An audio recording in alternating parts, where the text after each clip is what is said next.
Paul, you were shooting 2 movies at the same time. Can you tell me a little bit about how you juggle a really memorable, intense, strange role like Benno with another film at the same time, doing it simultaneously in different countries? You were flying back and forth. Yes. Yes.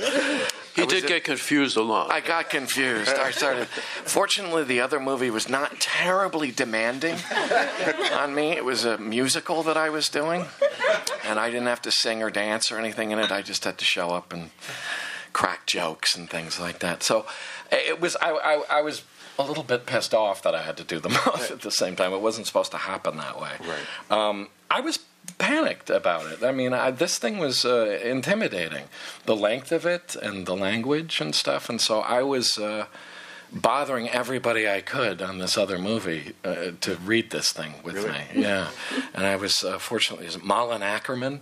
Yeah, made a great Rob Pattinson. She was fantastic. I was very disappointed when I actually got here and it was Rob.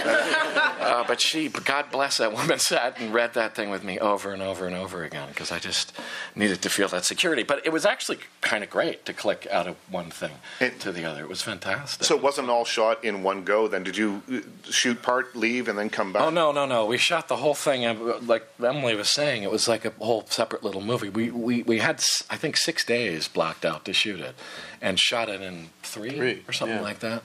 Yeah. So no. We just, and we kind of broke the scene up into big sections. Right. And we didn't work, it was very reasonable, and we didn't tire ourselves out. It was wonderful having all that time, so we just kind of worked these big chunks of it. And it was not just like a play, it was all these mini plays within the play. I mean, each section of it felt like, Jesus Christ, was that 5 pages we just did? And now we got to do another 5 pages. So it was intense. Right. Benno's interesting because for yes, me, he is. Thank you for agreeing with me, yes. Paul Giamatti. Yes. I find him interesting because I think that he is, in some way, he's the everyman of the piece. He's certainly the a part of the 99%. He is us. There is Robert Pattinson's character Eric Packer, who is very rarefied in his place, and then there's Benno, who it represents an extreme version of the rest of us. And I thought there was an interesting take on it. Tell me a little bit about the prep, other than reading the scene with Malin Ackerman. That's pretty good. What sort of preparation did you do to it? I reckon. Well, yeah. I mean, that's all indeed true. I mean, I didn't look at it that way. I can look at it that way objectively now, or before I started really working on it. But in a lot of ways, I had to kind of actually just figure out exactly. There's a lot of history I have in my own mind about him, right. And so I had to sort of to connect things up. I did have to really make a sort of detailed. I don't often do this. Make a detailed story in my head to follow through with it.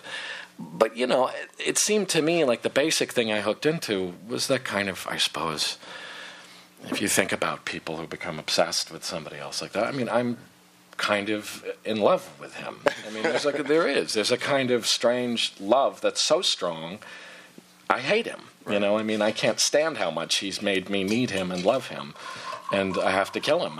So it's that kind of thing seemed like the essential conflict for the guy. And so beyond the fact that he represents the 99%, it was a guy who's gone crazy in his love for this person that he feels is going to save him somehow. Yeah, just to say something about representing and symbolizing, but I've said this a lot, but I'll say it again. You don't really ask an actor to play a symbol. You don't say you represent, you are the symbol of, let's say, Wall Street or American capitalism. Because how do you play that? You can't do that. And so it's only after the fact that you can start to assign these things, right. And analyze them that way. But on the set, we don't talk about that stuff.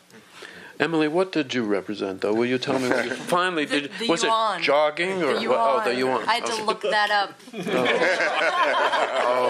Joggers everywhere. I thought it was jogging, but I have to reshoot. Anyway, just that sort of thing, and it's funny because the whole Wall Street Occupy Wall Street movement really, has been pointed out, is really not anti-capitalist at all. It's really pro-capitalist. It's just saying, I want in on the action. And in a way, Benno is really the same. There are no anti-capitalists in the movie. In fact, even though you might think it's an anti-capitalist screed on some level, Benno, too, loves the bat. He loves investing. Absolutely. He loved working with Eric. It was just when he got excluded because Eric was just too fast and too micro-timed. Yeah, it's like he says, too, everybody's 10 seconds away from being rich as hell. Yeah, This guy would love to jump those 10 seconds and be rich as hell. I mean, So the symbolism thing is tricky. Sarah, there were no rehearsals for you on Cosmopolis. How did that affect the performance? You're playing against someone who you're married to, but you don't know particularly well. Mm-hmm. So did that help sort of enhance that understanding of your character, or what was your take on that? Yeah, I think it did. I think when I first kind of arrived at our camera test, I thought I was going to be really method about the whole approach, and I wasn't even going to talk to Rob. And then I kind of sat down, and we were sitting there, and I just thought, I'm going to seem like a really big jerk if I don't say anything at all. So then I thought, okay, no, I've got to rethink this whole approach. And so anyways, I just tried not to get too wrapped up into that idea. So I think it was really good that we didn't have rehearsals, because we aren't supposed to know each other, and we are kind of trying to find each other in the scene. So it worked out to my benefit.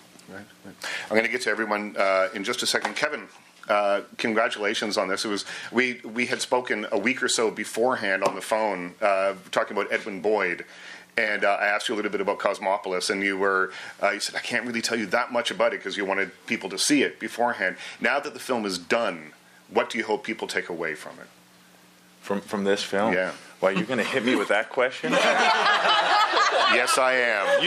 For years to come, we're going to be speaking. I know. And I had a very positive kind of image in my head when I thought about you, and now... Okay, let's talk about the clothes your character wore then. Maybe. That's a rough one. What are people going to walk away with? I mean, it's a beautiful piece of work. You know, I can only paint with broad strokes on that, and just I'm extremely proud and humbled to be a part of David's vision. You said you had started prepping 3 months before you shot. What sort of prep work did you do? Well, it's funny because I got a call from my agent saying David Cronenberg wants you to put this thing on tape by Tuesday, and it was like Friday, and I was like, yeah, no problem. I'm a pro, and I looked at it and I was like, no, I'm shooting another movie. And myself and my friend Joseph Cross, we were doing Citizen Gangster at the time, and he had a Steven Spielberg audition, and I had a David Cronenberg audition, and we got insanely obsessed, and we just kept running things back and forth and saying, no, that sucks, you're wrong, and blah, blah, blah, blah, blah. Cut to 2 weeks later, and I felt like I cracked the code, and so that's when I sent it, and I thought, I'm too late, and I guess David thought that I cracked it, and I just saw the movie, and I think we did, and it was fantastic. Yeah. No, I do love it. It's a thing that it happens now. I mean, actors with your MacBook Air or whatever, you can do a nice little self audition alone at home. Take your time, do many takes. Use iDirector to see whether you nailed it or not, and then you send it to me, and I look at it. I say, it's great, just do that. So then I don't actually have to work on the set, and I really like that. I like that Paul did all that work. Yeah, it was nice of me, wasn't it? With that Ackerman person.